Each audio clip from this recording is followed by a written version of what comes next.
170 বলে 50টি চার, 22টি ছক্কা আর ফলাফল 404 রান।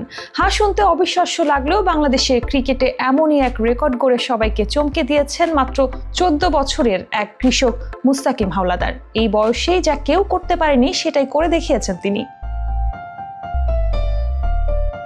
বাংলাদেশের ক্রিকেট ইতিহাসে নতুন অধ্যায় লিখলেন কিশোর ক্রিকেটার মুস্তাকিম হাওলাদার। 14 বছর বয়সী এই বিস্ময় বালক দেশের যে কোনো পর্যায়ের ওয়ানডে ক্রিকেটে প্রথম ব্যাটসম্যান হিসেবে গড়েছেন 400 রানের রেকর্ড।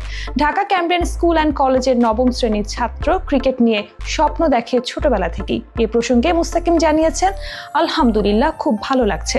200 রান করার পরই মনে হয়েছিল রানটা আরো বড় করব, বাকিটা আল্লাহ পূরণ করেছেন।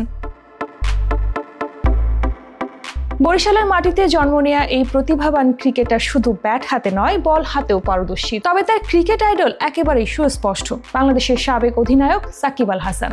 তিনি জানান, সাকিব ভাইয়ের মতো খেলোয়াড় হতে চাই। তিনি মাঠে যে এফোর্ট দেন তা আমাকে ভীষণ অনুপ্রাণিত করে।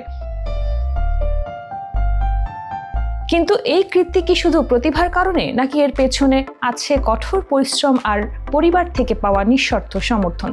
এই বিষয়ে মুস্তাকিম বলেন, আমার বাবা মা সবসময় পাশে ছিলেন। লকডাউনের সময় বাবার সঙ্গে ইনডোরে প্র্যাকটিস করতাম।